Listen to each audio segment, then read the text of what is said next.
In my English 100 class with my professor, Virginia Clifford, she's taught me many ways where I can communicate through the use of technology, such as Beachboard and through email. Beachboard gives us multiple access with the usage of content, discussions.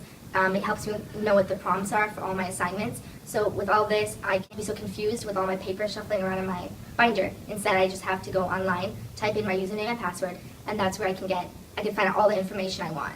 Discussion posts are also a part of Beachboard, where all the students from the class discuss a certain topic the teacher wants. And this way we can understand and relate, we can ask questions to each other, and to do this in person, I guess, but with the benefits of it being online and done much faster. Another great asset to online technology is email, and this has helped me a lot with forming a thesis. Instead of me asking my teacher every second during class if this thesis is okay, if this is okay, instead I email it through her, and she emails it back with written responses of what I need to fix and work on. And that's how you get a good thesis. I believe I have improved a lot in creating my thesis. In English 100, Virginia Clifford allowed us to watch videos so that we could be more engaged instead of just reading articles. We read articles that were very interesting and they were fun to be engaged with, but it wasn't anything like watching a video. When you're watching a video, you can hear how the speaker is saying it, not just being monotone and reading paper, but you can also just see how their body language and how they're trying to interpret something is so much different than reading a piece of paper. So that was really cool that we were able to not just read an article, we were able to watch it and laugh with it and being able to relate it to life more than a book. Also, we were able to do a meme project, which allowed us to kind of have a funny spin on English and be able to relate to it. And there's so many memes out in this world right now, so being able to relate it back to English was cool, and learning how to analyze and write essays and rewriting and constructing and editing was cool because we were able to relate to that, saying sometimes we need to redo our thesis 50 times, and learning that it's kind of funny sometimes and everybody goes through it, knowing that we can laugh about those memes. I've been using digital projects in the classroom for several years, and at least 5. And other than Sarah Arroyo, one of the earlier people here on this campus who've been using them. And I did a lot of work with people in the technology office. When I first started using them was in children's literature. And students would do these really cool projects about children's novels they read, and they'd create mini movie or videos, but what they were really doing was literary analysis. They just weren't doing it in writing. And saw them get excited. The students who had no knowledge of how to do movies, they'd come in total digital immigrants, and some of them made really amazing projects. And so I just kept wanting to take it further and further. This semester, my students in 310, which is applied composition, so all the students in this class want to go on to teach high school English.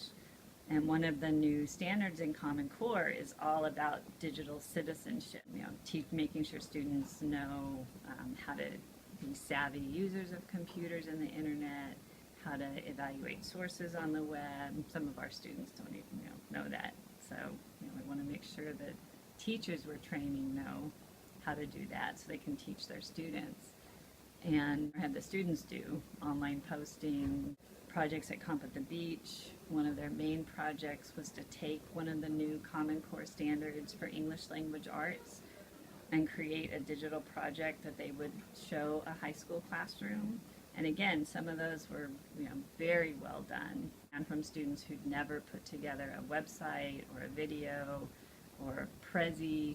Some students went all out and did like an 8-minute video that also had web links and video clips and music and voiceover.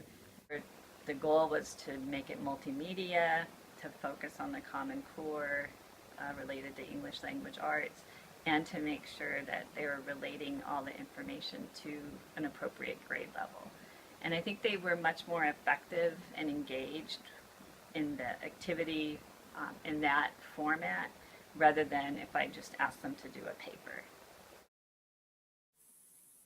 I infuse Electracy in every course I teach. All of my courses are Electrate. I use living syllabi, which exemplifies my commitment to participatory pedagogy. The students are involved in inventing the direction of the course. That is any course I teach. Electracy is very good for engaging students in composition content, especially with utilizing aspects in the classroom. So as you can see from earlier in the video, I used memes to integrate students into writing succinctly and writing to the point exactly what they're trying to say in an established conversation. Another thing that I used in my classroom was having students analyze videos as opposed to simply articles, and I feel like that made the learning more dynamic because the students got to see rhetoric represented in a different way than a typical written form. And they got to engage with more than just writing in terms of presenting an argument. And I remember one student actually said, "Oh, I love that you're so young." And I think what she meant was, I'm engaging, I use electracy in the classroom.